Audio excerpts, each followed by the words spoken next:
My name is Elizabeth Simpson, and I thank you all so much for being here today. Human beings are nothing but those experiences and people we surround ourselves with. We are living, breathing tapestries that are ever growing, ever changing, never quite finished. And so today I wanted to talk to you about three very important aspects of my life that have created the person you see standing before you today. A person,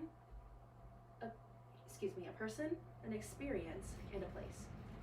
So, there have been countless people who have helped mold me into the person that I am, but one person stands above the rest, and that is my Aunt Molly.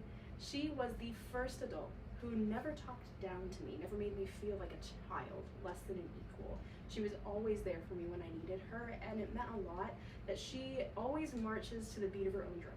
She never does what other people want her to do. She's always very driven and very focused. And I admire the way that she just lives her life. She has had several adversities in her life.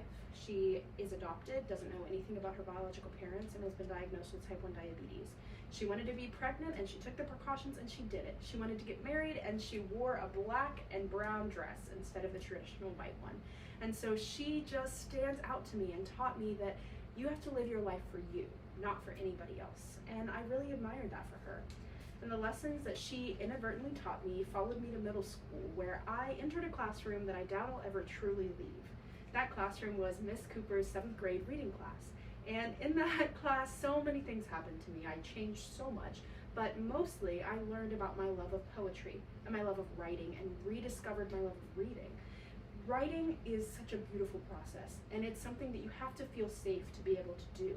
And in that classroom, through open mic days and transforming the classroom into different beautiful things from the books we were reading, that teacher and that classroom really helped mold me into being a writer and to being strong. And I really admire that and appreciate everything that that classroom did for me and taught me.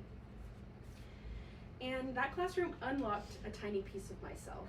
And I had no idea that there were so many more pieces of myself left to be unlocked. And through the magic of Sleepaway Camp, more pieces were unlocked. I was fortunate enough to be able to go to Camp Ryla, which is a week-long sleepaway camp that really impresses upon youth the importance of leadership. And every youth that gets to go there is broken up into different groups called cabins, and I was in cabin 2.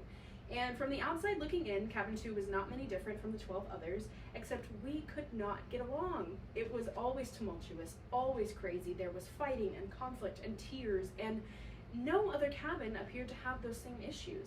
And it really taught all of us that were part of cabin 2 how to fight through adversity. And we came out better for it because we had to work together as a unit to be able to create the destiny and the future that we wanted.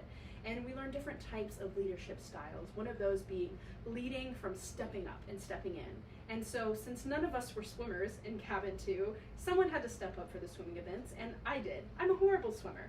And seeing my cabin cheer me on, even though we came in last place, I learned so much about being part of a team and feeling valued. And I really appreciate that, and I carry it with me.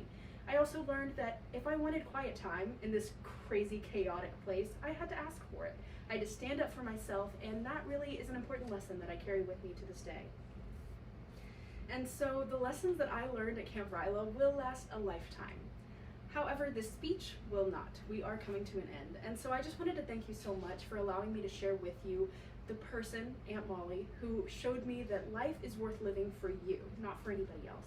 And I also wanted to thank you for being here with me talking about my classroom and learning about the joys of writing and poetry and everything involved in that. I also wanted to just tell you how much I appreciate your willingness to be here for me while I talked about Camp Ryla and what an impact that it had on me as an individual.